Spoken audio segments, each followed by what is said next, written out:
بسم اللہ الرحمن الرحیم۔ السلام علیکم۔ مہرین کی زندگی میں ایک نیا موڑ آ چکا تھا اور وہ اسے محسوس تو کر رہی تھی مگر اسے سمجھنے سے قاصر تھی۔ جب گاؤں کی شادی کے بعد وہ واپس لوٹے تو فہد معمول کے مطابق اپنے دفتر چلا گیا اور مہرین اکیلی رہ گئی۔ دن تو وہ کسی نہ کسی مصروفیت میں گزار لیتی مگر راتیں بے چین ہو جاتیں۔ اسے یوں لگتا جیسے کوئی سایہ اس کے گرد گھوم رہا ہو۔ کبھی کھڑکی خود بخود کھل جاتی، کبھی بستر پر بیٹھے بیٹھے اچانک ہوا کا جھونکا آتا جو کمرے میں کسی کی موجودگی کا پتہ دیتا۔ وہ اپنے دل کو تسلی دیتی کہ یہ سب خیالات ہیں مگر اندر ہی اندر خوف اس کے دل و دماغ میں بیٹھ چکا تھا۔ فہد نے جب اس کی حالت دیکھی تو اسے شہر کے ایک ماہر ڈاکٹر کے پاس لے گیا۔ ڈاکٹر نے مکمل چیک اپ کے بعد بتایا کہ ماں اور بچہ دونوں صحت مند ہیں مگر اسے ذہنی سکون کی ضرورت ہے۔ اس نے مہرین کو زیادہ سے زیادہ آرام کا مشورہ دیا۔ فہد نے اپنی مصروفیات میں کمی کر دی اور کوشش کی کہ زیادہ وقت اپنی بیوی کے ساتھ گزارے مگر کچھ بات ایسی تھی جو صرف مہرین ہی محسوس کر سکتی تھی۔ اسے ہر وقت ایسا لگتا جیسے کوئی اسے مسلسل دیکھ رہا ہے، جیسے کوئی اندیکھی نظروں سے اس کا تعاقب کر رہا ہو۔ زید جو ایک زمانے میں روشنی نامی جنزادی کی محبت میں مبتلا تھا، اب انسانوں کی دنیا میں بھٹک رہا تھا۔ روشنی کو انسانوں کے ایک عامل نے قید کر لیا تھا اور زید اسے چھڑانے میں ناکام رہا تھا۔ اس ناکامی نے اسے بے سمت کر دیا تھا۔ وہ برسوں صحراؤں اور جنگلوں میں بھٹکتا رہا۔ اس کی آنکھوں میں روشنی کی تصویر اور دل میں اس کی یادیں رہتی تھیں مگر اب وہ یادیں دھندلا رہی تھیں اور ایک نئی خوشبو، ایک نئی کشش اسے مہرین کی طرف کھینچ رہی تھی۔ وہ جانتا تھا کہ یہ خوشبو کسی آنے والی جان کی تھی جو ابھی دنیا میں نہیں آئی تھی مگر اس کی موجودگی نے زید کے اندر امید جگا دی تھی۔ زید نے فیصلہ کیا کہ وہ مہرین کے آس پاس رہے گا۔ اسے محسوس ہو چکا تھا کہ اس عورت کے پیٹ میں پلنے والا بچہ اس کے لیے خاص ہے۔ دن ہو یا رات وہ مہرین کے آس پاس گردش کرتا۔ زید جو اسے اپنی موجودگی سے محفوظ رکھے ہوئے تھا کبھی سامنے نہ آتا۔ وہ جانتا تھا کہ انسان جنات سے ڈرتے ہیں اور وہ مہرین کو خوفزدہ نہیں کرنا چاہتا تھا مگر اس کا دل روز بروز اس بچے کے لیے نرم ہوتا جا رہا تھا۔ وہ اس آنے والے وجود سے ایک انجانے رشتے میں بندھ چکا تھا۔ شاید یہی وہ امید تھی جس نے زید کو روشنی کی یاد سے آزاد کر دیا تھا۔ وہ اب ایک نئی منزل کی طرف بڑھ رہا تھا۔ مہرین کا بچہ اس کے لیے نئی شروعات کا پیغام تھا اور وہ اسے دنیا میں آتا دیکھنا چاہتا تھا۔ جب مہرین گہری نیند میں ہوتی، زید اس کے بستر کے قریب بیٹھ کر اسے کہانیاں سناتا۔ وہ جانتا تھا کہ اس کی آواز مہرین کے کانوں میں نہیں بلکہ روح تک پہنچتی ہے۔ ایک رات مہرین نے خواب میں دیکھا کہ ایک سفید لباس میں ملبوس خوبرو نوجوان اس کے قریب بیٹھا ہے اور نرم آواز میں لوری گا رہا ہے۔ جب اس نے چہرہ دیکھنے کی کوشش کی تو وہ دھندلا گیا۔ صبح اٹھ کر وہ بہت پرسکون محسوس کر رہی تھی، جیسے رات بھر کسی نے اس کے دل کو تسلی دی ہو۔ یہ پہلا موقع تھا جب اس نے اپنی بہن سے کہا، پتہ ہے مجھے لگتا ہے کوئی میرا خیال رکھتا ہے۔ مہرین کی حالت بدستور خراب ہو رہی تھی۔ وہ پہلے جیسی خوش مزاج نہ رہی تھی۔ ہر وقت بے چین، گمسم اور تھکی تھکی سی رہتی۔ راتوں کو جاگتی اور دن بھر سوئی رہتی یا نیند میں بھی ہڑبڑا کر اٹھ بیٹھتی۔ فہد جب گھر آتا تو وہ اسے دیکھ کر زبردستی مسکراتی مگر اس کی آنکھوں کے نیچے پڑے سیاہ ہلکے اور بے جان چہرہ سب کچھ بیان کر جاتا۔ فہد ہر ممکن کوشش کرتا کہ اس کی دلجوئی کرے۔ اسے لگا تھا یہ حمل کے دوران عام مسائل ہیں اور وقت کے ساتھ خود بخود ٹھیک ہو جائیں گے، لیکن مہرین جانتی تھی معاملہ صرف جسمانی نہیں بلکہ روحانی بھی ہے۔ اسے راتوں کو ایسا محسوس ہوتا جیسے کسی کی سانسیں اس کے قریب چل رہی ہوں۔ پھر ایک دن جب فہد کام پر گیا ہوا تھا، مہرین نے اچانک دروازے پر دستک سنی۔ وہ چونک گئی۔ اس وقت کون آ سکتا ہے؟ جیسے ہی دروازہ کھولا، سامنے ایک نقاب پوش شخص کھڑا تھا جس کی آنکھیں جھکی ہوئی تھیں۔ اس کے ہاتھ میں ایک تھالی تھی جو ڈھکی ہوئی تھی۔ وہ خاموشی سے تھالی مہرین کو تھما کر تیزی سے پلٹا اور بغیر ایک لفظ کہے چلا گیا۔ مہرین نے دروازہ بند کیا اور حیرت سے تھالی کی طرف دیکھا۔ جب ڈھکن اٹھایا تو دل خوشی سے جھوم اٹھا۔ وہی حلوہ تھا، بالکل ویسا جیسا اس نے گاؤں میں کھایا تھا۔ خوشی کے مارے وہ بے تاب ہو گئی۔ حلوہ کھانے لگی تو اس کا ذائقہ بالکل ویسا ہی تھا جیسا اسے یاد تھا، نرم، شیریں، خالص۔ وہ سمجھ نہ سکی کہ یہ کیسے ممکن ہوا۔ کچھ لمحے اس نے اس واقعے کو قسمت کا حسین اتفاق سمجھ کر بھلا دیا مگر وہ دن عجیب رہا۔ دروازے پر وقفے وقفے سے مختلف فقیروں کی آمد ہوتی رہی۔ ہر فقیر کا حلیہ الگ، چال الگ، انداز الگ۔ کچھ کے چہرے پر روشنی، کچھ پر سناٹا۔ مہرین نے سب کو کھانے پینے کی چیزیں دیں مگر دل کے کسی کونے میں عجیب سا خوف بیٹھتا گیا۔ فہد گھر آیا تو مہرین نے اس سے ساری بات کہی۔ فہد نے مذاق میں اڑا دیا، اتنا دل کرتا ہے حلوے کا تو مجھے بتا دیا کرو، میں روز لے آیا کروں گا۔ مگر مہرین کے لیے یہ صرف حلوہ نہیں تھا، اسے لگا جیسے کسی نے اس کے دل کی خواہش پڑھ لی ہو۔ فہد نے اگلے دن کے لیے سختی سے تاکید کی کہ اب وہ کسی انجان کے لیے دروازہ نہ کھولے، خاص کر حمل کے دوران۔ مہرین نے وعدہ کر لیا، مگر اس رات دل میں عجیب سا سکون اور ایک انجانہ ربط محسوس ہوتا رہا۔ اگلے دن کوئی فقیر نہیں آیا، مگر شام کے وقت مہرین کی طبیعت اچانک بگڑ گئی۔ اسے پیٹ میں شدید درد ہونے لگا، سانسیں تیز ہو گئیں اور جسم پسینے سے بھیگ گیا۔ فہد نے فوراً ہسپتال پہنچایا۔ کئی گھنٹے کی مشقت، دعاؤں اور تکلیف کے بعد مہرین نے ایک خوبصورت بچی کو جنم دیا۔ بچی کا چہرہ دیکھ کر دونوں میاں بیوی کی آنکھوں سے آنسو بہہ نکلے۔ فہد نے اس کی پیشانی چومی اور کہا، یہ ہماری نائلہ ہے۔ اسپتال کے کمرے میں ایک خوشی کی لہر تھی، ایسا لگا جیسے کائنات نے ان پر اپنی نعمت نازل کر دی ہو۔ مہرین کی جسمانی حالت بہتر ہو رہی تھی، مگر اس کا ذہن مسلسل الجھا رہتا۔ وہ جانتی تھی کہ سب کچھ معمول کے مطابق نہیں تھا۔ اس نے کئی بار محسوس کیا کہ کوئی سایہ نائلہ کے قریب منڈلا رہا ہے۔ کئی بار وہ بچی کے کمرے میں داخل ہوئی تو نائلہ مسکرا رہی ہوتی، جیسے کسی کے ساتھ کھیل رہی ہو۔ شروع میں مہرین نے ان خیالات کو جھٹک دیا، مگر جب بار بار ایسا ہونے لگا تو وہ پریشان ہو گئی۔ اس نے نائلہ کے کمرے میں قرآنی آیات لگا دیں، تلاوت سنانا شروع کی، مگر سکون حاصل نہ ہوا۔ زید اب مکمل طور پر نائلہ کی طرف متوجہ ہو چکا تھا۔ وہ جان چکا تھا کہ یہی وہ بچی ہے جس نے اس کی بے مقصد زندگی کو نئی سمت دی ہے۔ فہد نے بھی محسوس کیا کہ نائلہ دیگر بچوں سے مختلف ہے۔ وہ نہ روتی نہ ضد کرتی اور ہر وقت مطمئن اور خوش نظر آتی۔ وہ دونوں خوش تھے کہ ان کی بیٹی اتنی فرما بردار ہے، مگر مہرین کے دل میں کچھ کھٹک رہا تھا۔ ماں کی چھٹی حس اسے بار بار خبردار کر رہی تھی کہ کچھ ہے جو ان کی نظروں سے اوجھل ہے، مگر ان کی زندگی میں قدم جما چکا ہے۔ اس کا سچ کمرے کی دیواروں کے پیچھے سانس لے رہا ہے، اور وہ جانتی تھی کہ اس راز کا تعلق نائلہ سے ہے، نہ کہ اس سے۔ زید خاموشی سے اپنے مقام پر موجود تھا۔ اسے مہرین کی قربت کی ضرورت نہیں تھی، اب اس کی دلچسپی نائلہ تھی۔ وہ جانتا تھا کہ بچی کا بچپن اس کا ہے۔ وہ اسے خود سے مانوس کر رہا تھا، اس کی عادتیں اپنے جیسی بنا رہا تھا، اسے تربیت دے رہا تھا، مگر مہرین کو ابھی یہ خبر نہ تھی۔ اس نے بس اتنا دیکھا کہ اس کی بیٹی کی آنکھیں خوابوں میں کچھ اور دیکھتی ہیں۔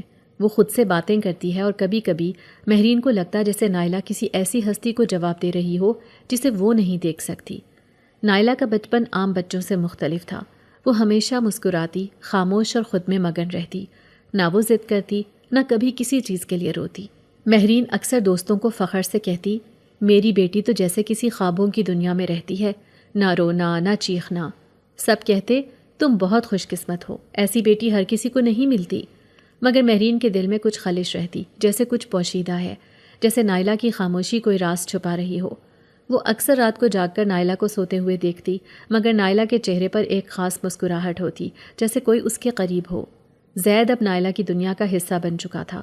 وہ اسے ایسے دکھائی دیتا جیسے وہ ہمیشہ سے اس کا دوست ہو۔ وہ اس کے کان میں ڈوریاں گاتا، خوبصورت کہانیاں سناتا۔ رات کو جب مہرین نائلہ کے کمرے میں جاتی تو اکثر دیکھتی کہ وہ پہلے ہی نیند کی وادی میں جا چکی ہوتی۔ کبھی کبھار اس کے ہاتھ میں وہ کھلونے ہوتے جو کبھی اس نے خریدے ہی نہیں تھے۔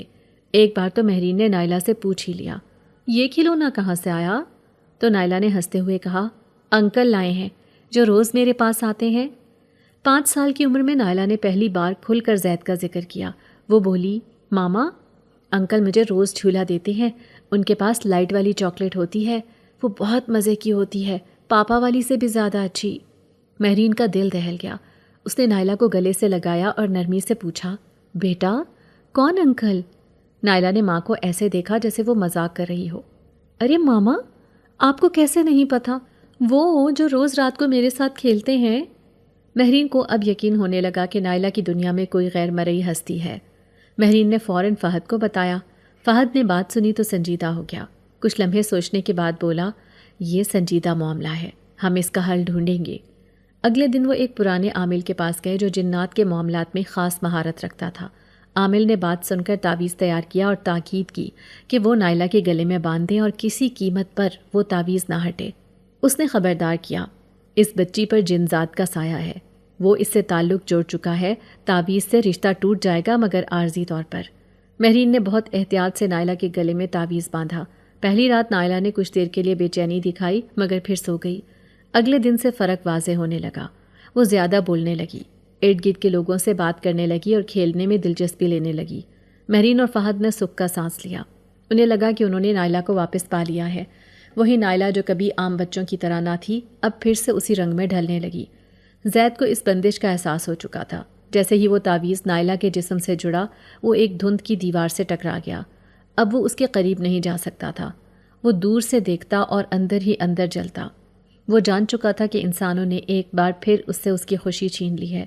وہ یہ بھی جانتا تھا کہ یہ وقتی بندش ہے، جیسے ہی تعویذ ہٹے گا وہ واپس آئے گا، اور اس بار وہ مکمل تیاری کے ساتھ آئے گا، محبت کا نام لے کر رشتہ بنانے کے لیے، کیونکہ نائلہ اب اس کا ارادہ بن چکی تھی۔ ادھر نائلہ کی زندگی عام ہو چکی تھی، مگر نائلہ کی شخصیت میں کچھ حد تک گہرائی باقی رہی۔ وہ کبھی کبھار ساکت ہو جاتی، جیسے کسی کی یاد میں کھوئی ہو۔ وہ گڑیا کے ساتھ کھیلتے ہوئے کچھ بولتی، جیسے کسی کو جواب دے رہی ہو۔ مہرین اسے ٹوکتی تو وہ بات بدل دیتی۔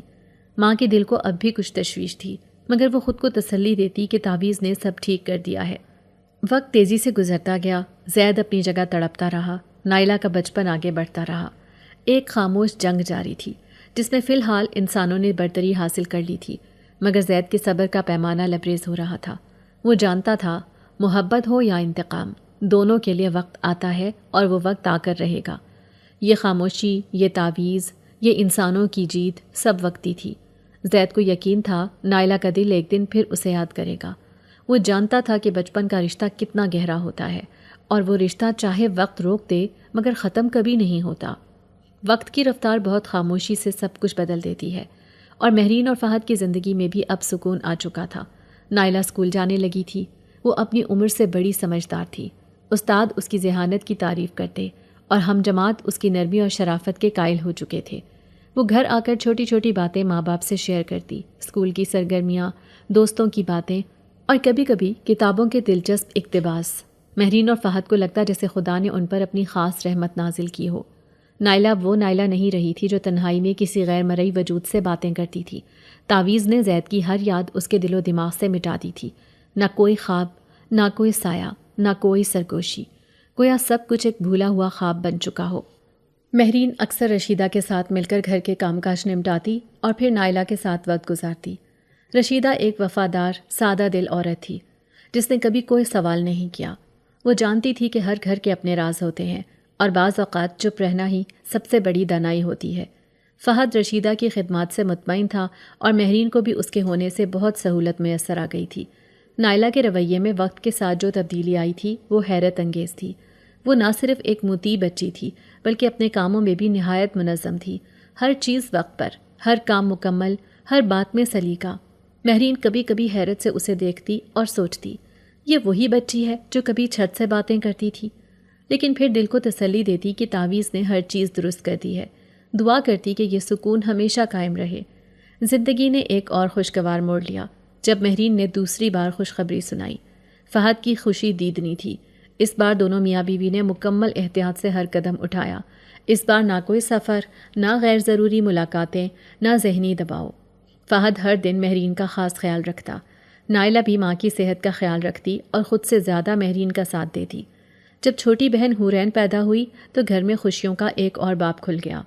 نائلہ اپنی بہن کو پا کر بہت خوش ہوئی۔ وہ ہر وقت اس کے ارد گرد گھومتی، اسے گود میں اٹھاتی، اس کے لیے کہانیاں سناتی اور اسے ہنسانے کی کوشش کرتی۔ حورین بھی اپنی آپی کی گود میں آ کر خوش ہو جاتی۔ فہد اور مہرین دونوں نے کئی بار ایک دوسرے کو دیکھا اور دل سے شکر ادا کیا کہ ان کی زندگی اب مکمل اور پرسکون ہو چکی ہے۔ لیکن اس سکون کے پیچھے ایک راز تھا جو صرف ماں باپ جانتے تھے، تعویذ۔ وہ چھوٹا سا دھاگے میں لپٹا کاغذ جو نائلہ کے گلے میں ایک نادیدہ ڈھال بن کر لٹکا ہوا تھا۔ وقت کے ساتھ وہ تعویذ پرانا ہو چکا تھا، مگر اس کی طاقت ویسی ہی قائم تھی۔ مہرین کئی بار سوچتی کہ کاش وہ تعویذ کبھی نہ کھولنا پڑے، کاش نائلہ ہمیشہ اسے پہنے رکھے۔ وہ جانتی تھی کہ یہ چھوٹی سی چیز ان کی دنیا کا توازن سنبھالے ہوئے ہے۔ دوسری جانب صحراؤں میں تنہا بیٹھا زید اب بھی وقت کی گرد میں لپٹے ہوئے اس لمحے کو یاد کرتا تھا جب وہ نائلہ کے قریب ہوا تھا۔ اس کے لیے وہ صرف ایک بچی نہ تھی، وہ ایک رشتہ تھی، ایک امید تھی، ایک محبت کا عکس۔ اسے معلوم تھا کہ اس کا رابطہ اب کٹ چکا ہے اور وہ نائلہ کے پاس نہیں آ سکتا، لیکن جن ذات کبھی بھولتے نہیں۔ ان کے لیے وقت ایک دائرہ ہوتا ہے جو کبھی ختم نہیں ہوتا۔ زید جانتا تھا کہ جب انسان بھول جاتے ہیں تبھی وہ لمحہ آتا ہے جب جن ذات دوبارہ لوٹتے ہیں۔ وہ اکثر پتھریلی زمین پر بیٹھ کر سوچتا، کیا نائلہ اب بھی مجھے یاد کرتی ہوگی؟ لیکن پھر اسے تعویذ کی طاقت یاد آتی اور وہ خاموش ہو جاتا۔ مگر فی الحال زندگی اپنے معمول پر رواں تھی۔ نائلہ اسکول میں ٹاپ کر رہی تھی، حورین صحت مند تھی، مہرین اور فہد مطمئن تھے۔ کسی کو خبر نہیں تھی کہ ایک سایہ اب بھی کہیں دور سے انہیں دیکھ رہا ہے۔ وہ سایہ جس نے خاموشی سے اس گھر کو ایک بار اپنی گرفت میں لے لیا تھا، وہ اب دوبارہ اپنی واپسی کا لمحہ گن رہا ہے۔ گاؤں کی فضا، شادی کی خوشبو، رنگ برنگی روشنیوں، ہنستے چہرے اور گہما گہمی نے نائلہ کے دل کو خوش کر دیا تھا۔ وہ برسوں بعد گاؤں آئی تھی اور یہ ماحول اسے اپنے بچپن کی کچھ دھندلی یادوں کی طرف لے جا رہا تھا۔ ہر طرف چہل پہل تھی اور اس ہجوم میں وہ خود کو آزاد محسوس کر رہی تھی۔ مہرین نے اسے تنبیہ کی تھی کہ شادیوں میں چوری چکاری عام ہوتی ہے، لہٰذا اپنے قیمتی سامان اور خاص طور پر لاکٹ کا خیال رکھے۔ نائلہ نے ہنستے ہوئے وعدہ کیا کہ وہ بہت احتیاط سے کام لے گی۔ مارکیٹ جاتے ہوئے رشیدہ اس کے ساتھ تھی۔ رشیدہ کو رش سے گھبراہٹ ہوتی تھی، اس لیے نائلہ نے اسے ایک قریبی آئس کریم پارلر میں بٹھا دیا اور خود سنار کی دکان کی طرف بڑھ گئی۔ دکان میں سجے زیورات کی جھلک نے اس کی آنکھوں کو چمکا دیا۔ وہ ایک ایک لاکٹ دیکھتی رہی، مگر ایک سنہری لاکٹ میں اسے کچھ خاص بات محسوس ہوئی، جیسے وہ اس کی شخصیت سے جڑتا ہو۔ اس نے لاکٹ خرید لیا اور پرانا تعویذ اسی لاکٹ کے اندر ڈال کر گلے میں پہن لیا۔ اسے یقین تھا کہ یہ اس کے لیے ایک محفوظ جگہ ہے، مگر خوشی کا یہ لمحہ عارضی نکلا۔ شادی کے ہنگامے، تقریبات اور رقص میں وہ اتنی مگن ہو گئی کہ لاکٹ کے بارے میں بھول گئی۔ رات کے پچھلے پہر جب سب مہمان تھک کر سو چکے تھے، نائلہ کو یوں لگا جیسے کچھ چھن گیا ہو۔ وہ گھبرا کر بیدار ہوئی اور گلے پر ہاتھ پھیرتے ہی اس کے ہوش اڑ گئے۔ لاکٹ غائب تھا۔ اس نے اندھیرے کمرے میں ٹٹول کر دیکھا، بستر کے ارد گرد تلاش کیا، یہاں تک کہ کمبل کے نیچے تک چھان مارا، مگر لاکٹ کا کوئی نشان نہ ملا۔ صبح ہوتے ہی وہ روتی ہوئی مہرین کے پاس پہنچی اور ساری بات بتائی۔ مہرین کی آنکھیں خوف سے پھیل گئیں۔ فہد کو جگا کر صورتحال سے آگاہ کیا گیا۔ وہ سب مل کر لاکٹ تلاش کرتے رہے، مگر سب بے سود۔ وہ جانتے تھے کہ لاکٹ کا مطلب صرف زیور نہیں تھا، بلکہ ایک تحفظ، ایک بندش تھی۔ تعویذ اس کا مرکز تھا، وہی تعویذ جو نائلہ کو زید سے بچا کر رکھے ہوئے تھا۔ اس کے بغیر نائلہ بے حفاظت تھی۔ ایک کھلی راہ، ایک نرمی جو زید کے لیے دوبارہ رسائی بن سکتی تھی۔ فہد نے فوری فیصلہ کیا کہ گاؤں میں مزید رکنا خطرے سے خالی نہیں، اس لیے وہ فوراً شہر واپس لوٹیں گے۔ نائلہ بے حد شرمندہ تھی اور اسے اپنی لاپرواہی پر غصہ آ رہا تھا، اور خوف بھی تھا کہ اگر واقعی وہ تعویذ زید کو روک رہا تھا تو اب کیا ہوگا؟ کیا زید واقعی واپس آ جائے گا؟ کیا وہ سب کچھ پھر سے شروع ہوگا جسے برسوں پہلے روک دیا گیا تھا؟ شہر پہنچ کر سب سے پہلے وہ پرانے عامل کے پاس پہنچے، مگر آستانہ سنسان تھا۔ دروازے پر ایک بوڑھا خادم بیٹھا تھا جس نے افسوس سے کہا، بابا جی کو گزرے 3 سال ہو چکے ہیں، اب ان کا کوئی جانشین نہیں۔ فہد کے قدموں تلے زمین نکل گئی۔ مہرین نے خود کو سنبھالتے ہوئے کہا، شاید کچھ نہیں ہوگا، اتنے سالوں میں زید بھول چکا ہوگا، یا شاید ہمیں بھول چکا ہوگا۔ فہد نے زبردستی خود کو سنبھالا، مگر دل میں ایک انجانا خوف گھر کر چکا تھا۔ زید وہ لمحہ پا چکا تھا جس کا وہ برسوں سے انتظار کر رہا تھا۔ تعویذ کی طاقت اب ختم ہو چکی تھی۔ وہ وقت جسے وہ دور صحراؤں میں بیٹھ کر گنتا رہا، آخر آ ہی گیا۔ نائلہ اب مکمل آزاد تھی اور زید کے لیے راستے کھل چکے تھے۔ اس نے اپنے دل میں اس لمحے کو ایک فتح کے طور پر محسوس کیا۔ برسوں پہلے جو تعلق شروع ہوا تھا وہ اب پھر سے زندہ ہو چکا تھا، مگر اس بار زید محض دوست بن کر نہیں آیا تھا۔ اب وہ نائلہ کا ہر پہلو، ہر جذبہ، ہر لمحہ چاہتا تھا۔ نائلہ کو اگرچہ کچھ واضح طور پر محسوس نہیں ہوا، مگر اس کے ارد گرد کا ماحول بدلنے لگا۔ وہ ایک عجیب بے چینی میں گھری رہتی، کبھی کبھار آئینے میں اپنا عکس دیکھتے ہوئے چونک جاتی جیسے اس کے پیچھے کوئی سایہ ہو۔ رات کو سوتے وقت کچھ دیر کے لیے سانس رکنے لگتی۔ وہ بظاہر سب کے سامنے ہنستی، بولتی، مگر اندر سے ایک عجیب الجھن میں گرفتار ہو چکی تھی۔ مہرین اس کی بدلتی حالت کو دیکھ کر سمجھ گئی تھی کہ زید واپس آ چکا ہے، مگر اب مسئلہ یہ تھا کہ کوئی نیا تعویذ نہ تھا، کوئی نیا عامل نہ تھا، اور نائلہ اب وہ ننھی بچی نہیں رہی تھی جو ماں کے کہنے پر ہر بات مان لیتی۔ وہ جوان ہو چکی تھی، اپنے فیصلے خود لینے کے قابل، اور زید نے اسی عمر کا انتظار کیا تھا۔ وہ جانتا تھا کہ نائلہ اب صرف بچپن کی یاد نہیں، بلکہ اب ایک مکمل وجود ہے، ایک مکمل عورت جو اپنی مرضی سے محبت بھی کر سکتی ہے اور تعلق بھی جوڑ سکتی ہے۔ رات کے سناٹے میں کمرے کی کھڑکی نیم وا تھی اور ٹھنڈی ہوا کے جھونکے نائلہ کے چہرے کو چھو رہے تھے۔ وہ کتاب کھولے بیٹھی تھی، مگر اس کی نظریں سطر پر نہیں ٹکی تھیں۔ دل میں انجانی سی بے چینی تھی، جیسے کوئی لمحہ قریب آ رہا ہو جس کا برسوں سے انتظار تھا۔ تبھی اچانک کمرے میں ایک ہلکی سی سرسراہٹ ہوئی اور نائلہ نے سر اٹھایا۔ اس کے سامنے زید کھڑا تھا، ویسا ہی جیسا وہ بچپن میں اسے دیکھا کرتی تھی، مگر اب اور بھی زیادہ دلکش، پراسرار اور پرسکون۔ زید نے مدھم آواز میں پوچھا، کیا تم مجھے بھول گئیں؟ نائلہ کے لبوں پر ایک خاموش سی مسکراہٹ پھیل گئی۔ میں تمہیں کیسے بھول سکتی ہوں؟ تم تو میرے بچپن کے ساتھی ہو، میرے خوابوں کا حصہ۔ زید کی آنکھوں میں خوشی کی چمک ابھری۔ وہ بولا، تعویذ نے ہمیں جدا کیا تھا، مگر اب ہمارے درمیان کوئی رکاوٹ نہیں۔ اب میں ہمیشہ تمہارے ساتھ رہوں گا۔ وہ لمحہ دونوں کے درمیان خاموشی سے گزر گیا، جیسے وقت تھم گیا ہو۔ نائلہ نے اس لمحے دل ہی دل میں ایک فیصلہ کر لیا تھا۔ زید اب اس کی زندگی کا حصہ تھا، ایک ایسا سچ جسے وہ چھپا کر رکھے گی۔ وہ جانتی تھی کہ اگر ماں باپ کو علم ہوا تو وہ سب کچھ برباد کر دینے میں دیر نہیں کریں گے۔ نائلہ نے زید سے وعدہ لیا، میں کسی کو کچھ نہیں بتاؤں گی، تم میرے راز ہو، میری زندگی کا حصہ ہو۔ اب دن معمول کے مطابق گزرتے، مگر رات نائلہ کے لیے ایک الگ دنیا لے کر آتی۔ دن بھر وہ اسکول اور کتابوں میں مگن رہتی، ماں کے ساتھ کاموں میں مدد کرتی، بہن کو سنبھالتی، ہر وقت کی ہنسی خوشی کا حصہ بنتی۔ مگر جیسے ہی رات کی چادر پھیلتی، وہ تنہا کمرے میں زید کی منتظر ہوتی۔ زید آتا، اس کے ساتھ بیٹھتا، باتیں کرتا، اسے کہانیاں سناتا، اور وہ دونوں اپنی الگ ہی دنیا میں کھو جاتے۔ یہ وہی دنیا تھی جہاں بچپن میں خواب تھے اور اب محبت نے جنم لیا تھا۔ یہ تعلق اب بچپن کی دوستی سے آگے نکل چکا تھا۔ یہ عشق تھا، گہرا، مکمل اور سراسر جنون۔ نائلہ خود کو زید کے سحر میں قید محسوس کرتی تھی، مگر یہ قید اسے تکلیف نہیں دیتی تھی، بلکہ ایک عجیب سی تسکین دیتی تھی۔ وہ دن بدن اس کی محبت میں ڈوبتی جا رہی تھی۔ اسے زید کے ساتھ گزارا ہر لمحہ قیمتی لگتا، وقت جیسے اس کے لیے تھم جاتا، اور دنیا کی ساری حقیقتیں غیر ضروری محسوس ہونے لگتیں۔ ماں باپ کے سامنے وہ وہی پرانی نائلہ بنی رہتی، ہنستے ہوئے، خوش مزاج، ذمہ دار بیٹی، جس نے کبھی کسی کو شک کا موقع نہ دیا۔ زید نے بھی نائلہ کو مکمل طور پر اپنی گرفت میں لے لیا تھا۔ وہ اسے نہ صرف اپنے لفظوں سے قائل کرتا، بلکہ اپنے جذبات سے، اپنی موجودگی سے اور اپنے لمس سے نائلہ کو مکمل قابو میں رکھتا۔ ایک رات نائلہ نے خواب میں دیکھا کہ وہ اور زید کسی ویرانے میں ساتھ چل رہے ہیں۔ آس پاس کچھ نہیں، صرف خاموشی، سکوت اور ان دونوں کا ساتھ۔ زید نے اس کا ہاتھ تھام رکھا تھا اور وہ مطمئن تھی۔ جاگنے کے بعد بھی اس کے دل میں خواب کی خوشبو باقی رہی۔ وہ خواب نہیں تھا، وہ ایک اشارہ تھا، اس بات کا کہ نائلہ اب اپنی نئی زندگی کے سفر پر ہے، ایک ایسا سفر جو شاید واپسی کا راستہ نہ رکھتا ہو۔ زید اب ہر لمحے نائلہ کے قریب رہتا۔ دن میں جب وہ تنہا ہوتی، وہ اس کے کان میں سرگوشیاں کرتا، کبھی اس کے بالوں میں انگلیاں پھیرتا، کبھی اس کے قریب بیٹھ کر کتابیں دیکھتا، جیسے دونوں ایک ساتھ ایک دنیا بسا رہے ہوں۔ نائلہ کا دل کرتا وقت وہیں رک جائے۔ اس نے زید سے کہا، کاش یہ وقت کبھی نہ بدلے۔ زید نے مسکرا کر جواب دیا، یہ وقت ہمیشہ ہمارا رہے گا، کیونکہ اب تم صرف میری ہو۔ محبت کا یہ رشتہ اب دونوں کے دل و دماغ پر مکمل حاوی ہو چکا تھا۔ نائلہ زید کی ہو چکی تھی، پورے وجود سے، پورے دل سے، اور اب شاید اپنی قسمت سے بھی۔ وقت گزرنے کے ساتھ نائلہ جوانی کی دہلیز پر قدم رکھ چکی تھی۔ وہ اب ایک پرکشش، باوقار اور خود اعتماد لڑکی بن چکی تھی۔ اس کی تعلیم بھی مکمل ہو چکی تھی اور ہر طرف سے اس کے لیے رشتے آنے لگے تھے۔ ہر ہفتے کوئی نہ کوئی خاندان اسے دیکھنے آتا۔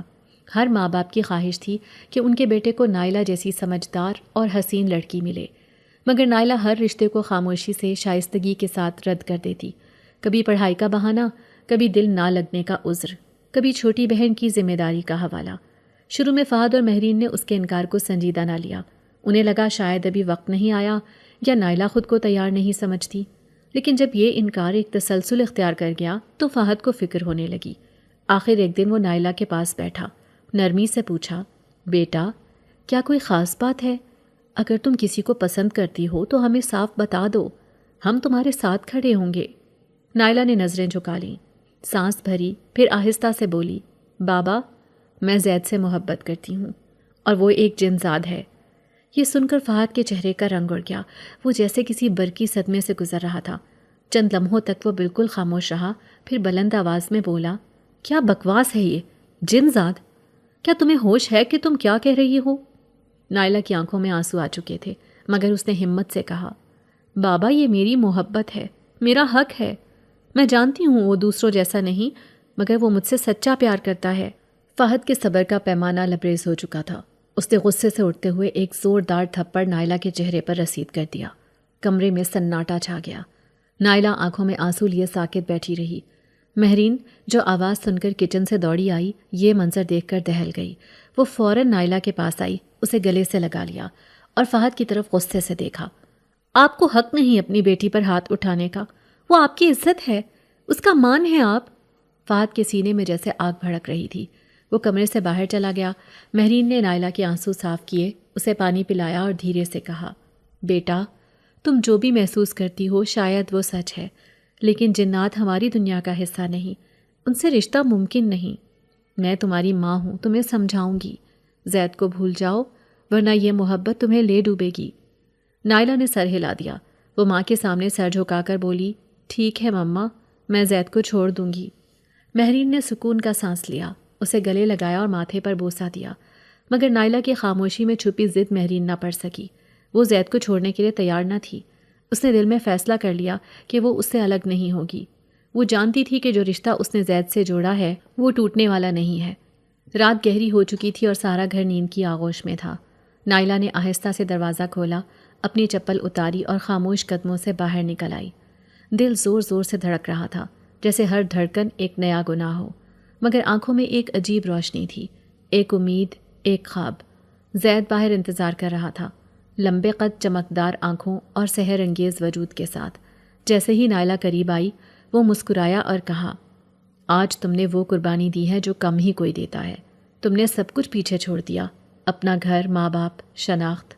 نائلہ خاموش تھی۔ اس نے صرف اتنا کہا، بس ایک وعدہ کرو، تم مجھے کبھی اکیلا نہیں چھوڑو گے۔ زید نے نرمی سے اس کا ہاتھ تھاما، آنکھوں میں جھانکتے ہوئے بولا، میرا سایہ بھی تم سے جدا نہیں ہوگا نائلہ، ہم اب ایک ہو چکے ہیں۔ سفر شروع ہوا۔ نائلہ خوش تھی۔ اسے لگ رہا تھا جیسے وہ کسی نئے جہان کی طرف بڑھ رہی ہو، ایک ایسی دنیا جہاں وہ اور زید ہوں گے اور کچھ نہیں۔ وہ زید کے ساتھ گھنے جنگلوں، ویران راستوں اور بے آباد وادیوں سے گزرنے لگی، مگر جیسے جیسے رات گزر رہی تھی ماحول بدلنے لگا۔ نائلہ نے محسوس کیا کہ وہ سفر جسے وہ پیار کا آغاز سمجھ رہی تھی ایک بوجھ بنتا جا رہا ہے۔ راستہ ختم ہونے کا نام نہیں لے رہا تھا اور زید کا لہجہ بھی بدل گیا تھا۔ وہ تلخ، کرخت اور بے رخی سے بات کرنے لگا تھا۔ نائلہ نے کئی بار سوال کیا، ہم کہاں جا رہے ہیں، کب پہنچیں گے؟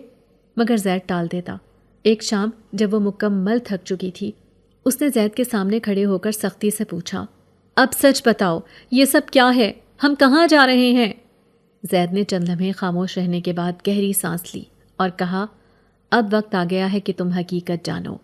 اس کی آنکھوں میں ایک انجانی روشنی ابھری۔ وہ بولا، یہ سب محبت نہیں تھا نائلہ، یہ سب بدلہ تھا۔ میری محبوبہ روشنی انسانوں کے ہاتھوں قید ہوئی، ایک عامل کے ذریعے، اور اس قید کی وجہ تم جیسے انسان تھے۔ میں نے تمہیں اس لیے چنا کیونکہ تم وہی راستہ تھیں جس سے میں اپنا بدلہ لے سکتا تھا۔ نائلہ کو ایسا لگا جیسے اس کے پیروں تلے زمین نکل گئی ہو، اس کی آنکھوں سے آنسو ٹپکنے لگے، دل جیسے کسی نے نوچ لیا ہو۔ وہ بولی، تو تم نے مجھ سے کبھی محبت نہیں کی؟ زید نے طنزیہ مسکراہٹ کے ساتھ کہا، محبت؟ جن ذات صرف کھیل کھیلتے ہیں نائلہ، تم ایک مہرہ تھی، ایک ذریعہ۔ اب جب مقصد پورا ہو چکا ہے تو تمہیں میرے ساتھ رہنے کی ضرورت نہیں۔ نائلہ نے پیچھے ہٹنا شروع کیا، پھر اچانک بھاگنے لگی۔ وہ نہیں جانتی تھی وہ کہاں جا رہی ہے، وہ صرف دور جانا چاہتی تھی۔ زید نے پیچھے نہیں روکا، بس دیکھتا رہا۔ نائلہ اندھیرے میں بھاگتی گئی، درختوں، جھاڑیوں، کانٹوں سے ٹکرا دی گئی۔ اس کا دوپٹہ درختوں میں الجھ گیا، چہرے پر خراشیں آئیں، ہاتھ زخمی ہو گئے۔ پھر اچانک وہ زمین پر گر پڑی۔ تھکن، درد، صدمے اور دھوکے نے اسے بے ہوش کر دیا۔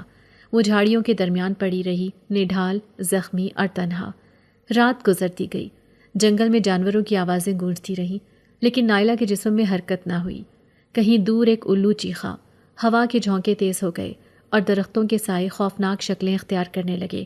زید جو اب تک خاموشی سے یہ سب دیکھ رہا تھا، ایک درخت کی اوٹ میں بیٹھا تھا۔ وہ جیت چکا تھا، اس کا انتقام مکمل ہو چکا تھا۔ نائلہ کا اعتبار، اس کا عشق، اس کی بھاگ دوڑ، سب ختم ہو چکے تھے۔ زید کا مقصد صرف تکلیف دینا تھا اور وہ کامیاب ہو چکا تھا۔ رات اپنی انتہا پر تھی اور صبح کے اجالے میں ایک نئی امید جنم لینے کو تھی۔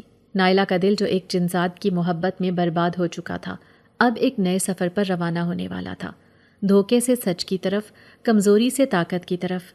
اور شاید وہی لمحہ اس کی زندگی کو دوبارہ زندہ کرے گا، کیونکہ زید کا کھیل ختم ہو چکا تھا۔ اب نائلہ کی باری تھی، جنگل کے ایک سنسان کنارے پر سورج کی پہلی کرنیں درختوں کے درمیان سے چھن کر زمین پر گر رہی تھیں۔ ہر طرف ہلکی دھند، ٹھنڈی ہوا اور پرندوں کی آوازیں۔ ایسے میں ایک نوجوان احمد اپنے کیمرے کے ساتھ قدرتی مناظر کی فلم بندی کر رہا تھا۔ وہ اور اس کے دوست ایک ڈاکیومنٹری پر کام کر رہے تھے جس کا موضوع تھا جنگل کی خاموش آوازیں۔ صبح کی روشنی میں وہ نرمی سے جھاڑیوں کے بیچ جھانک رہا تھا کہ اچانک اس کی نظر ایک بے ہوش لڑکی پر پڑی۔ خون آلود چہرہ، الجھے بال، پھٹے کپڑے اور زخمی جسم۔ احمد کا دل دہل کر رہ گیا۔ وہ فوراً جھاڑیوں کی طرف بڑھا اور نرمی سے لڑکی کو سنبھالا۔ اس کے ہونٹ خشک تھے، چہرہ زرد اور ہاتھوں پر خراشیں تھیں۔ اس نے اپنا رومال نکال کر اس کے چہرے سے خون صاف کیا، پھر موبائل نکال کر اپنے دوستوں کو مدد کے لیے بلایا۔ چند منٹ بعد وہ اپنی گاڑی میں اس زخمی لڑکی کو لیے ہسپتال کی طرف روانہ ہوا۔ راستے میں اس کی حالت نازک تھی، مگر احمد مسلسل اسے حوصلہ دے رہا تھا۔ بس تھوڑا اور، ہم پہنچنے والے ہیں، تم محفوظ ہوگی، میں وعدہ کرتا ہوں۔ ہسپتال پہنچ کر فوری طبی امداد دی گئی۔ ڈاکٹرز نے بتایا کہ زیادہ خون بہہ چکا ہے، جسم پر کئی گہرے زخم ہیں، مگر شکر ہے کہ کوئی ہڈی نہیں ٹوٹی۔ احمد نے 2 دن ہسپتال میں نائلہ کی نگرانی کی، یہاں تک کہ وہ ہوش میں آ گئی۔ آنکھیں کھلتے ہی نائلہ کے لبوں سے پہلا جملہ نکلا، مجھے محبت کی سزا ملی ہے۔ اس کی آواز میں درد تھا، شکستگی تھی۔ احمد نے نرمی سے اس کا ہاتھ تھاما اور کہا، اب میں ہوں، تم اب محفوظ ہو، جو بھی ہوا وہ ختم ہو چکا۔ نائلہ نے آہستہ آہستہ سب کچھ بتایا، اپنی بے وقوفی، زید پر اعتماد اور اس کا دھوکہ۔ احمد خاموشی سے سنتا رہا، ایک بار بھی نہ روکا، نہ سوال کیا۔ وہ صرف سنتا رہا، جیسے وہ سارے درد کو جذب کر رہا ہو۔ جب نائلہ نے بات مکمل کی تو وہ بولا، جو تم پر گزرا اس کی شدت کا اندازہ لگانا آسان نہیں، لیکن یہ جان لو کہ تم اکیلی نہیں ہو۔ دنیا میں کچھ لوگ ایسے بھی ہوتے ہیں جو صرف دینے کے لیے ہوتے ہیں، لینے کے لیے نہیں۔ چند دن بعد جب نائلہ کی حالت سنبھل گئی، اس نے احمد سے کہا، میں اپنے گھر واپس جانا چاہتی ہوں۔ احمد خاموش ہو گیا، پھر نرمی سے بولا، تمہارے ماں باپ تمہیں قبول کریں گے؟ نائلہ کی آنکھوں میں نمی تھی، مگر آواز میں اعتماد تھا۔ ماں باپ ناراض ہو سکتے ہیں، مگر بے پرواہ نہیں۔ وہ میری تکلیف کو ضرور سمجھیں گے، میں ان سے معافی مانگوں گی۔ احمد نے نائلہ کی طرف دیکھا، جس کے چہرے پر کمزوری کے باوجود وقار باقی تھا۔ وہ دل ہی دل میں اس کی بہادری کا معترف ہو چکا تھا۔ اس نے آہستہ سے کہا، اگر میں تم سے ایک سوال پوچھوں تو کیا برا تو نہیں مانو گی؟ نائلہ نے چونک کر اس کی طرف دیکھا۔ پوچھو؟ احمد نے ہچکچاتے ہوئے کہا، اگر میں تم سے شادی کی خواہش ظاہر کروں تو؟ نائلہ کے لب تھرائے، اس نے نظریں جھکا لیں۔ کچھ لمحوں بعد دھیمی آواز میں بولی، فیصلہ میرے ماں باپ کا ہوگا، میں اب اپنی زندگی کے ہر فیصلے کا اختیار انہی کو دینا چاہتی ہوں۔ احمد مسکرایا، یہی تمہاری خوبصورتی ہے نائلہ، کہ تم اتنی غلطیاں سہنے کے بعد بھی اپنے اصول نہیں چھوڑتی۔ نائلہ نے ایک لمحے کے لیے اس کی طرف دیکھا اور پہلی بار دل سے مسکرائی۔ وہ مسکراہٹ احمد کے لیے کسی انعام سے کم نہ تھی۔ ان دنوں میں احمد نے نائلہ کے لیے ہسپتال سے باہر ایک آرام دہ کمرہ کرائے پر لیا تھا، جہاں وہ مکمل آرام کر سکے۔ وہ خود بھی وہیں ٹھہرا تاکہ ہر ضرورت کے وقت موجود رہے۔ نائلہ کا زخموں سے بھرا چہرہ آہستہ آہستہ ٹھیک ہو رہا تھا، مگر اس کی آنکھوں میں اب بھی ایک تھکن باقی تھی، ایک گہرائی جسے صرف وہی شخص سمجھ سکتا تھا جس نے درد کی انتہا کو چھوا ہو۔ ہر دن کے ساتھ احمد اور نائلہ کے درمیان خاموشی کا رشتہ مضبوط ہوتا جا رہا تھا۔ احمد نے کبھی کوئی ذاتی بات نہ کی، کبھی قربت کا ناجائز فائدہ نہ اٹھایا۔ اس کا ہر عمل نائلہ کے لیے محافظ جیسا تھا۔ وہ رات کو دروازے کے باہر پہرا دیتا، صبح ناشتہ خود لاتا، دوپہر میں دوائیاں وقت پر دیتا۔ اس کی ہر حرکت میں عزت، خلوص اور نرمی جھلکتی تھی۔ نائلہ کو کبھی لگتا شاید خدا نے اس کے صبر کا انعام احمد کی صورت میں دے دیا ہے۔ وہ دھوکہ جس نے اسے توڑ دیا تھا، شاید وہی اس کی نئی شروعات کی بنیاد بنے گا۔ اس کا دل اب بھی زخم خوردہ تھا، مگر احمد کی موجودگی نے ان زخموں پر مرہم رکھنا شروع کر دیا تھا، اور نائلہ جو کبھی زید کی قید میں تھی اب آزاد ہو چکی تھی، ایک نئے آغاز کے لیے، ایک نئی امید کے لیے۔ احمد نے کار آہستہ آہستہ گلی میں داخل کی جہاں نائلہ کا گھر واقع تھا۔ دل میں ہلچل تھی، جیسے سینے میں کچھ دھڑکنے کی بجائے لرز رہا ہو۔ نائلہ خاموشی سے کھڑکی سے باہر دیکھ رہی تھی۔ وہ ہر در و دیوار کو پہچانتی تھی، ہر موڑ اس کی یادوں کا امین تھا، مگر آج اس کی واپسی شرمندگی، خوف اور ایک نئی امید کے ساتھ ہو رہی تھی۔ وہ سوچ رہی تھی، کیا ماں باپ اسے دیکھ کر خفا ہوں گے؟ کیا وہ اسے معاف کر پائیں گے؟ کیا وہی دروازہ جس سے وہ چھپ کر نکلی تھی دوبارہ اسے قبول کرے گا؟ کار رکی۔ احمد نے اس کی طرف دیکھ کر نرمی سے کہا، کچھ بھی ہو میں تمہارے ساتھ ہوں، ہمت سے اترو۔ نائلہ نے سر ہلایا، دروازہ کھولا اور دھیرے دھیرے قدم بڑھاتی ہوئی اپنے گھر کے گیٹ پر پہنچی۔ احمد نے دروازے پر دستک دی۔ لمحے بھر بعد دروازہ کھلا۔ سامنے فہد کھڑا تھا، جس کی آنکھوں میں حیرت، غصہ اور بے یقینی کا طوفان تھا۔ اس نے ایک لمحہ نائلہ کی طرف دیکھا اور دوسرے ہی لمحے وہ اپنی بیٹی سے لپٹ گیا۔ نائلہ زار و قطار رونے لگی۔ بابا، میں واپس آ گئی ہوں، مجھے معاف کر دیں، میں نے غلطی کی تھی۔ فہد کی آنکھیں بھی بھیگ چکی تھیں۔ ماں باپ کے دل میں غصہ کتنا بھی ہو، اولاد کی واپسی پر سب کچھ پگھل جاتا ہے۔ مہرین بھی دروازے پر پہنچ چکی تھی۔ اپنی بیٹی کو سلامت دیکھ کر اس کے لبوں سے شکرانے کی دعا جاری ہو گئی۔ وہ لپک کر نائلہ کو اپنے سینے سے لگا بیٹھی۔ تو نے تو ہمیں مار ہی دیا تھا نائلہ۔ اس کے الفاظ میں شکایت سے زیادہ شفقت تھی۔ احمد نے احترام سے سر جھکایا۔ فہد نے اس کی طرف دیکھا اور نرمی سے پوچھا، بیٹا یہ سب کیا ہے؟ تم اسے کہاں سے لائے ہو؟ احمد نے ساری کہانی سچ سچ بیان کی اور نائلہ نے ماں باپ کے سامنے سر جھکا لیا۔ میں نے آپ دونوں کو دکھ دیا، آپ کی عزت کو پامال کیا، آپ کی نرمی کا غلط فائدہ اٹھایا، مگر اب میں بدل چکی ہوں۔ میں ہر فیصلہ آپ کے حوالے کرتی ہوں، جو آپ چاہیں گے وہی ہوگا۔ فہد نے آگے بڑھ کر اس کے سر پر ہاتھ رکھا۔ ہم نے تمہیں کبھی چھوڑا نہیں تھا بیٹا، تم خود دور ہو گئی تھی ہم سے، لیکن آج تم نے اپنی غلطی تسلیم کی، یہی کافی ہے۔ ہم تمہیں دوبارہ گلے لگا چکے ہیں اور اب یہ دروازہ تمہارے لیے ہمیشہ کھلا ہے۔ مہرین نے نائلہ کو کمرے میں لے جا کر صاف کپڑے دیے، اسے نہلا دھلا کر تیار کیا۔ اس کی آنکھوں میں وہی پرانی معصومیت واپس آ رہی تھی، جیسے کسی نے اس کی روح کی صفائی کر دی ہو۔ وہ سب کے ساتھ بیٹھ کر کھانے کی میز پر آئی، برسوں بعد ماں کے ہاتھ کا کھانا کھایا اور آنکھوں میں ایک نئی زندگی کی چمک تھی۔ اس رات جب سب سو گئے، احمد برآمدے میں بیٹھا ہوا تھا۔ فہد اس کے پاس آیا، اس کے کندھے پر ہاتھ رکھا اور بولا، تم نے ہماری بیٹی کو وہ وقت دیا جو ہم نہ دے سکے، ہم تمہارے شکر گزار ہیں۔ احمد نے مسکرا کر کہا، انکل، میں نے صرف انسانیت کا فرض نبھایا ہے۔ نائلہ نے خود ہمت کی، ورنہ میں تو صرف ایک ذریعہ تھا۔ صبح جب نائلہ تیار ہو کر آئی تو وہ احمد کے سامنے آ کر کھڑی ہو گئی۔ میں جانتی ہوں تم نے میرے لیے جو کچھ کیا اس کا بدلہ نہیں چکا سکتی، لیکن اگر زندگی نے ہمیں کوئی رشتہ دیا تو میں اسے خدا کی طرف سے تحفہ مانوں گی۔ احمد کی آنکھیں نم ہو گئیں اور وہ صرف اتنا کہہ سکا، تمہاری واپسی ہی میرے لیے سب سے بڑا انعام ہے۔ اب گھر کی فضا میں نئی خوشبو تھی، نیا سکون تھا۔ دن کی روشنی آہستہ آہستہ گھر کے آنگن میں پھیل رہی تھی۔ نائلہ چپ چاپ صوفے پر بیٹھی تھی، ایک کتاب ہاتھ میں لیے، مگر ذہن کسی اور دنیا میں بھٹک رہا تھا۔ احمد خاموشی سے اندر داخل ہوا، مہرین کے ساتھ کچھ باتیں کی اور پھر فہد کے پاس جا بیٹھا۔ ماحول میں ایک گہری سنجیدگی تھی، جیسے کچھ خاص ہونے والا ہو۔ فہد نے نرمی سے پوچھا، احمد بیٹا خیریت؟ کچھ کہنا چاہتے ہو؟ احمد نے آہستگی سے سر ہلایا، پھر اپنی بات شروع کی۔ انکل، میں جانتا ہوں کہ شاید وقت ابھی ٹھیک نہیں اور میں یہ بات کہنے کا اہل بھی نہیں، مگر میں اپنے دل کی بات آپ سے چھپانا نہیں چاہتا۔ میں نائلہ سے شادی کرنا چاہتا ہوں۔ فہد نے چند لمحوں کے لیے احمد کی طرف حیرت سے دیکھا، جیسے وہ اس کے الفاظ پر یقین نہیں کر پا رہا ہو۔ پھر اس کی آنکھوں میں ایک نرم سی چمک ابھری، جیسے کسی باپ کو اپنی بیٹی کے لیے ایک محفوظ اور مخلص صاحبان دکھائی دے گیا ہو۔ اس نے پوچھا، تم اسے کب سے جانتے ہو؟ احمد نے تھوڑا سا جھجکتے ہوئے کہا، میں نے نائلہ کو پہلی بار اس وقت دیکھا تھا جب وہ لاکٹ خریدنے ہماری دکان پر آئی تھی۔ اس دن سے مجھے اس کے چہرے پر ایک خاص سکون محسوس ہوا تھا۔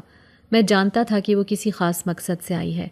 پھر جب جنگل میں وہ مجھے ملی، زخمی، تنہا اور ٹوٹی ہوئی، تب سمجھ آیا کہ خدا شاید مجھے ایک موقع دے رہا ہے، اسے سنبھالنے کا، اس کی تکلیف کو کم کرنے کا۔ فہد خاموشی سے اس کی باتیں سنتا رہا۔ احمد نے اپنی بات جاری رکھتے ہوئے کہا، میں جانتا ہوں کہ نائلہ نے بہت کچھ سہ لیا ہے، اس کا ماضی پیچیدہ رہا ہے، لیکن میں اس کا حال اور مستقبل بہتر بنانے کے لیے زندگی بھر محنت کرنے کو تیار ہوں۔ اگر آپ اور خالہ جان اجازت دیں تو میں چاہوں گا کہ اسے اپنی شریک حیات بنا لوں۔ فہد نے گہری سانس لی، پھر مسکرا کر کہا، بیٹا، تمہاری باتیں تمہارے کردار کی عکاسی کرتی ہیں۔ تم نے ہماری بیٹی کو اس وقت سہارا دیا جب ہم بھی اس سے نا امید ہو چکے تھے۔ تمہاری نیکی، تمہارا صبر، تمہارا ظرف، سب قابل تعریف ہے۔ احمد نے عاجزی سے سر جھکا لیا۔ انکل، اگر انسان کی غلطیوں کو معاف نہ کیا جائے تو انسان باقی ہی کیا رہ جاتا ہے۔ میں جانتا ہوں نائلہ نے غلطی کی، مگر اس نے سچائی کو اپنایا، معافی مانگی اور واپسی کا راستہ چنا۔ یہ کم ہمت لوگ نہیں کرتے۔ مجھے نائلہ پر فخر ہے۔ یہ ساری باتیں نائلہ دروازے کی اوٹ میں کھڑی سن رہی تھی۔ اس کا دل دھیرے دھیرے بھرنے لگا، آنکھیں نم ہو گئیں، مگر دل میں سکون اترنے لگا۔ فہد نے احمد کے کندھے پر ہاتھ رکھا اور کہا، میں تم سے خوش ہوں بیٹا، تم نے نہ صرف نائلہ کو بلکہ ہمارے دل کو بھی جیت لیا ہے۔ پھر اس نے بلند آواز میں کہا، مہرین آؤ احمد کی بات سنو۔ مہرین آئی، احمد نے وہی بات دہرائی۔ مہرین کی آنکھوں میں خوشی کی چمک ابھری۔ بیٹا، تم نے ہماری بیٹی کو نئی زندگی دی ہے، تم ہمارے لیے ایک نعمت ہو۔ نائلہ اب کمرے میں داخل ہوئی، سب کی نظریں اس پر تھیں۔ وہ خاموشی سے آئی اور فہد اور مہرین کے سامنے بیٹھ گئی۔ فہد نے کہا، بیٹا، احمد تم سے شادی کرنا چاہتا ہے، اب فیصلہ تمہارا ہے۔ نائلہ نے نظریں اٹھا کر احمد کی طرف دیکھا، پھر دھیرے سے کہا، میں نے زندگی میں کئی بار فیصلے کیے ہیں اور وہ غلط تھے۔ اس بار میں چاہتی ہوں کہ وہ فیصلہ ماں باپ کے دل سے ہو۔ اگر آپ دونوں خوش ہیں تو مجھے اور کچھ نہیں چاہیے۔ مہرین نے آگے بڑھ کر نائلہ کو گلے لگا لیا۔ ہم ہمیشہ تمہارے ساتھ تھے، آج بھی ہیں، کل بھی رہیں گے، اور آج ہمیں لگ رہا ہے کہ احمد جیسا انسان تمہارے لیے خدا کی طرف سے تحفہ ہے۔ احمد اور نائلہ کے چہرے پر روشنی پھیل گئی۔ یوں ایک کہانی جو درد، دھوکے اور تنہائی سے شروع ہوئی تھی، اب امید، قبولیت اور محبت کے نئے دروازے پر کھڑی تھی۔ شادی کی تاریخ طے ہوئی تو پورے گھر میں خوشی کی ایک لہر دوڑ گئی۔ مہرین نے نائلہ کی پسند کا ہر پہلو دھیان میں رکھا۔ وہ چاہتی تھیں کہ اس بار نائلہ کی ہر خوشی مکمل ہو، ہر کمی پوری کی جائے، مگر نائلہ نے صاف کہہ دیا، مما، مجھے کسی دھوم دھام کی ضرورت نہیں، میں چاہتی ہوں یہ شادی سادگی سے ہو، خلوص سے، دل سے۔ اور یہی بات احمد کو بھی پسند تھی۔ وہ دونوں ایک جیسا سوچنے لگے تھے۔ شاید یہی اصل ہم آہنگی تھی جو صرف ظاہری باتوں سے نہیں، دل کے رابطے سے پیدا ہوتی ہے۔ شادی کا دن آیا تو آنگن میں سفید چادریں بچھائی گئیں، گلاب کی خوشبو ہر طرف پھیلی ہوئی تھی اور مہمانوں کے چہروں پر مسکراہٹ تھی۔ نائلہ عروسی لباس میں سجی ہوئی آج بالکل مختلف لگ رہی تھی۔ وہی لڑکی جو کبھی جنگل کی جھاڑیوں میں بے ہوش پڑی تھی، آج اعتماد سے قدم اٹھا رہی تھی۔ احمد کی نظریں جیسے اس پر ٹھہر سی گئی تھیں۔ وہ دل ہی دل میں شکر ادا کر رہا تھا کہ جس لڑکی کو اس نے تکلیف میں پایا تھا، آج وہ اسی کے ساتھ خوشی کے سفر پر روانہ ہو رہی تھی۔ نکاح کی سادہ مگر روحانی تقریب کے بعد جب سب نے مبارکباد دی، نائلہ کی آنکھیں بھیگ گئیں، لیکن اب یہ آنسو کمزوری یا دکھ کے نہیں تھے، یہ شکر کے، خوشی کے، ایک نئی زندگی کی شروعات کے آنسو تھے۔ شادی کے بعد نائلہ نے ایک بار تنہائی میں اپنے دل سے کہا، میں نے اپنی زندگی کا سفر کئی موڑوں سے گزارا، کبھی اندھی محبت، کبھی خوف، کبھی تکلیف، مگر آج جو مجھے ملا ہے وہ ان سب کا حاصل ہے۔ وہ جانتی تھی کہ قدرت نے اسے آزمائش میں ڈال کر آخرکار وہ شخص دیا ہے جو اس کے درد کو سمجھے اور بنا کوئی سوال کیے اس کا ہاتھ تھامے۔ نائلہ کی زندگی کا ہر دن اب ایک نئی روشنی لے کر آتا۔ مہرین اور فہد کے چہروں پر سکون تھا۔ ایک دن احمد اور نائلہ چائے کے کپ لیے چھت پر بیٹھے تھے۔ شام کی ہوا چل رہی تھی، آسمان پر ہلکی سی سنہری روشنی پھیل رہی تھی۔ احمد نے کہا، نائلہ، اگر کبھی ماضی کی پرچھائیاں واپس آئیں تو کیا تم پھر کمزور پڑ جاؤ گی؟ نائلہ اس کی طرف دیکھ کر مسکرائی۔ نہیں احمد، اب میں جان چکی ہوں کہ سائے ہمیشہ روشنی کے ساتھ ہوتے ہیں، مگر وہ حقیقت نہیں ہوتے۔ حقیقت وہ لوگ ہوتے ہیں جو اندھیرے میں بھی ساتھ کھڑے رہیں، اور تم وہی ہو۔ یہ جواب صرف الفاظ نہیں تھے، یہ اس اعتماد کا اعلان تھا جسے نائلہ نے احمد کے دل میں پایا تھا، اور یہ اعتماد ہی وہ بنیاد تھی جس پر ان کی نئی زندگی کھڑی تھی۔ ایک ایسی زندگی جس میں دھوکے کی گنجائش نہیں، صرف سچ کی جگہ تھی۔ یوں کہانی کا اختتام ہوا، مگر یہ اختتام دراصل ایک نئی شروعات تھی، ایک سبق آموز، جذباتی اور سچی کہانی، جس نے یہ دکھایا کہ چاہے انسان کتنے ہی اندھیروں سے گزرے، اگر نیت سچی ہو، اگر توبہ دل سے ہو، اور اگر دعا قبول ہو جائے تو ہر زخم بھر جاتا ہے۔ نائلہ کی زندگی ہمیں یہی سکھاتی ہے کہ سچ، صبر اور خلوص سے ہر شکست کو جیت میں بدلا جا سکتا ہے۔ کہانی ختم ہوئی، لیکن سبق باقی رہا۔ محبت صرف چمکدار لفظ نہیں، ایک ذمہ داری ہے، اور رشتہ وہی مضبوط ہوتا ہے جس میں عزت ہو، برداشت ہو، اور سب سے بڑھ کر سچ ہو۔ ہماری آج کی کہانی آپ کو کیسی لگی؟ کمنٹ کر کے ضرور بتائیے گا، اور ہمارے چینل کو لائک، سبسکرائب اور شیئر کرنا نہیں بھولیے گا۔ ساتھ ہی ساتھ بیل آئیکن کو بھی پریس کر دیجیے تاکہ ہماری ہر آنے والی نئی کہانی کا نوٹیفیکیشن آپ کو بر وقت مل سکے۔